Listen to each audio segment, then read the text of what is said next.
Welcome back to Oracles by MJ. I am she. First off, let me apologize for not even having an intro in my past videos, and I seen my subscribers go up. I thank you and I appreciate you. I don't know what I'll be thinking. Never rude. But this is an issue that I did not want to go in depth on, and I'm not, but it's something that I don't want to say it bothers me, but it grinds my gears. So before we get into it, let's talk about the difference between migrant and immigrant. The word migrant refers to someone who moves to other places in search of work or better living conditions. The word immigrant refers to those who have moved to foreign countries permanently for work or for better living conditions. It can be used both as a noun and an adjective.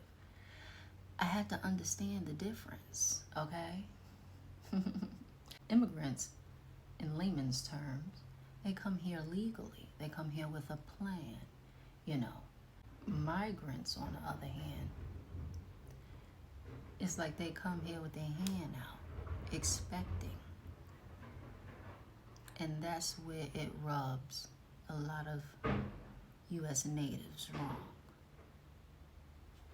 I'm sure that there are some migrants that arrive that, have a positive outlook on things and want to get things done and provide for their families.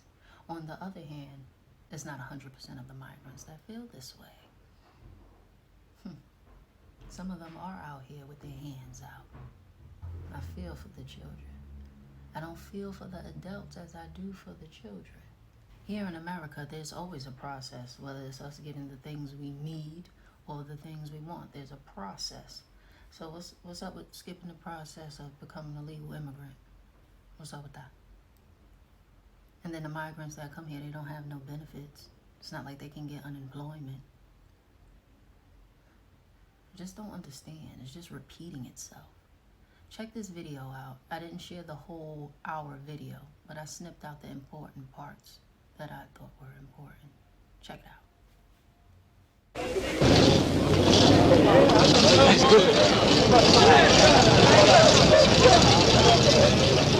One farmer looked at this and said, "We used to own our slaves. Now we just rent them." The Secretary of Labor looked at the migrant plight and said, I think they're the great mass of what I've called the excluded Americans. They are people who cry out, the workers and their children and their wives, who cry out for some assistance and whose plight is a shame. It's a shame in America. The president of the American Farm Bureau Federation, the largest farmers organization, says, I think that most social workers would agree that it's better for a man to be employed, even if his capacity is such as to limit his income. And we take the position that it's far better to have thousands of these folks who are practically unemployable, earning some money, doing some productive work for at least a few days in the year. this is an American story that begins in Florida and ends in New Jersey and New York State with the harvest. It is a 1960 Grapes of Wrath that begins at the Mexican border in California and ends in Oregon and Washington. It is the story of men and women and children who work 136 days of the year and average $900 a year. Ahead, I guess we'll just have to keep going till we can find something better. A minister named Cassidy, who works with them, says, They are just as bad as the slaves.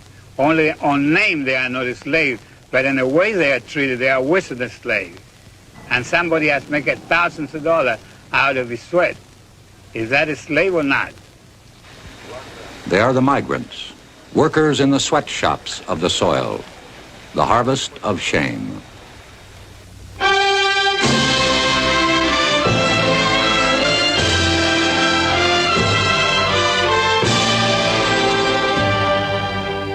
They carry with them whatever little they possess, whatever little they are. At the Okeechobee labor camp, while families were preparing to move north, there was still some work in the bean fields. Children, as usual, were left to fend for themselves. Jerome, how old are you? 9. 9. Do you go to school? Yes. Where do you go to school, Jerome? At the Overchildren Elementary School. I see. What is your sister's name? Lois. That's Lois. And what are your other sisters' names? Catherine. And Beulah. Catherine and Beulah. What happened to your foot, Jerome? Dig a nail in out there by the wash house. So you drove a nail in out by the wash house. What did your mother do for that? She put some alcohol on it. Where do you sleep, Jerome? In this bed. You have this big bed? Yes. What happened? How did you get that hole in that bed there, Jerome? The rats. The what? Rats. Now, Jerome, you are taking care of Kathy, of Beulah, and Lois. Yes. Now, are you going to give them lunch today? Yes. What are you going to feed them? I don't know. Do you have any food here to give them? Yes. I see. What time does your mother come home? I don't know. The following day, Aline King, the mother of Jerome, Kathy, Lois, and Beulah, again was picking beans. Aileen King, I saw your children yesterday at the Okeechobee camp. Why didn't you put them in the nursery? I don't make enough to pay for it. How much does it cost to put them in? 85 cents. 85 cents. That's right. Aileen, what time did you come out the field this morning? 6 o'clock. What time would you get home? About 3:30, 4 o'clock. 6 this morning to 4 o'clock this afternoon. That's right. How much did you earn? $1. $1? That's right. $1. Is that because the beans were of poor quality? That's right. Has this happened before? That's right. How much will your food cost you today? About $2. Aileen, how old are you? 29. How many children do you have? 14. How old were you when you first started working in the fields? 8. You've been working 21 years in the fields? That's right. Aileen, do you ever think you'll be able to get out of this kind of work? No, sir. All the migrants travel fourth class. If there is a privileged class, they ride in their own jalopy, in the best Jode family tradition. All my kids working in the field. I noticed that there's some straw over there. What is that for? Well, that was the straw they brought for the people to sleep on. Well, weren't mattresses supplied here? They used to be, but they ain't now. Mrs. Blakely, where is the water supply over here? That's it right there. For how many people? For this and that over yonder, they all use the same. Everybody got killed. Every year, as predictable as the seasons, there are accidents resulting in death and serious injury to these laborers. On June 6, 1957, at the intersection of U.S. Route 301 and State Highway 102, 9 miles from Fayetteville, North Carolina, 21 migrants were killed, 17 males, 3 females, and the baby boy. The police report stated one of the causes of the high loss of life was the packaging of the occupants of the truck. Today, only 6 states have laws providing for the safe transportation of migrants within their borders. The state of North Carolina is not one of the 6. In New Jersey, a few miles from Princeton, is this labor camp. There are 2 water taps and 2 outhouses. Everyone who knows anything about this situation agrees that the best hope for the future of the migrants lies in the education of their children. But for the children of migrants, education is not easy to come by. There are 600,000 of them. Most state child labor laws ignore farm children. And so far as the children of migrants are concerned, almost without exception, they leave school at the age of 16 forever. The United States Office of Education reports that the migratory workers have the highest rate of illiteracy in the country. The federal government spends $6.5 million annually protecting migratory wildlife. This year, Congress failed to appropriate $3.5 million to educate migratory children. The migrant farmer is the most poorly housed member of our society. Farm labor, however, is excluded from all federal legislation designed to protect the rights of those engaged in interstate commerce to organize and bargain collectively. It's your program. It represents united action. Sure, you can get a job, but if you can't live on what you make, what good is the job? You make about $5 or $10 today, and tomorrow you just looking for a job and stay on the street looking for a job. You don't got no job another day. And what do the local people supposed to do? We live anywhere, in a tent, under a shade tree, under a river bridge. We drink water out of a creek or anywhere we can get it. 5 or 6 families drink out of one cup, a tin can, or anything else. We're to blame. We tolerate that stuff. Early made expenses, but we've set a going scale. Keep your hand upon the dollar and a dime for every pail. The question posed by thoughtful men is, must the 2 to 3 million migrants who help feed their fellow Americans work, travel, and live under conditions that wrong the dignity of man? Secretary of Labor James Mitchell says, I feel sad. I feel sad because I think that it's a blot on my conscience as well as the conscience of all of us who are whom society has treated a little more favorably than these people. They have no voice in the legislative halls. They certainly have no voice in Congress. And their employers do have a voice. Their employers are highly organized and make their wants and terms and conditions known to our legislators. I know of no greater pressure lobby, so-called, in Washington than the farm group. In all the matters in which I am interested in, I have been frustrated to a greater extent than in any other sphere of activity as Secretary of Labor in my inability to make any impact at all in terms of either regulations or law that would help the farm workers. And the pressures of the farm groups are tremendous. We guarantee to the farmer no loss in certain crops. There the farmer likes to participate in the government largesse.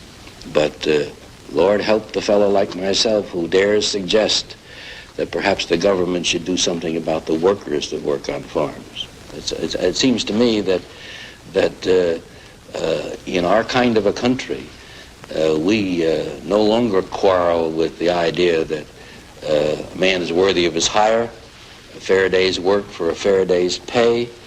After all, the employers of this country, as indeed the workers, are part of our way of life, and it's morally wrong, it seems to me, for any man, any employer, to exploit his workers.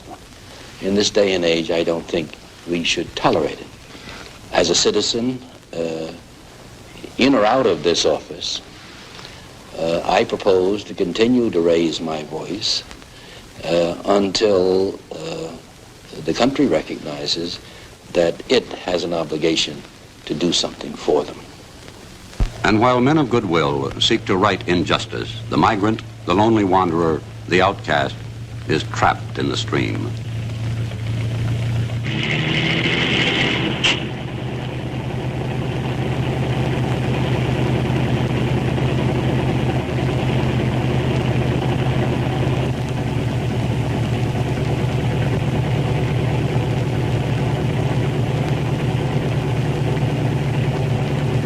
This is home. New housing is available. The rent, $15 per room per week. The migrant is at the mercy of the weather. This year in Florida, there was a freeze, killing beans, tomatoes, celery, corn. Its byproduct was a bread line. Migratory farm workers are not eligible for unemployment insurance.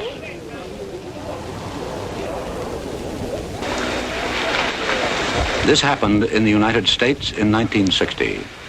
A line of humans waiting for a ration of tinned goods, milk and bread.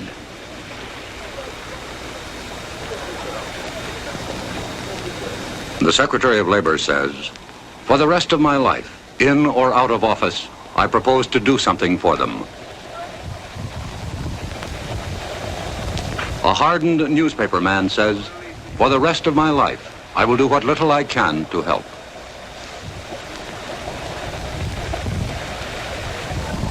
But perhaps Julian Griggs, a chaplain for the migrants, speaks for all of us. Is it possible to have love without justice? Is it possible that we think too much in terms of charity, in terms of Thanksgiving Day baskets, in terms of Christmas baskets, and not in terms enough of eliminating poverty? The migrants are back in Belgrade, winter quarters, after months of travel and work. One said he brought back $1.65, another said $6. Another said we broke even. We were broke when we left, broke when we got back. We asked them what they thought they could do to help themselves, and they said nothing. What can we do? Last week, a presidential committee made up of the Secretaries of Labor, Agriculture, Interior, and Health, Welfare, and Education made certain recommendations regarding the migrants. Here are some of them. Extend child labor laws to cover agricultural workers. Eliminate residence requirements so that migrants will be eligible for health, education, and welfare programs. A federal law requiring crew leaders to register, thus protecting migrants from exploitation. Extension of workmen's compensation laws to agriculture. New housing regulations. States to pay local school boards for the education of migrant children. There will, of course, be opposition to these recommendations. Too much government interference, too expensive, socialism. Similar proposals have been made before. In fact, 150 different attempts have been made in Congress to do something about the plight of the migrants. All except one has failed. The migrants have no lobby. Only an enlightened, aroused, and perhaps angered public opinion can do anything about the migrants. The people you have seen have the strength to harvest your fruit and vegetables. They do not have the strength to influence legislation. Maybe we do. Good night and good luck.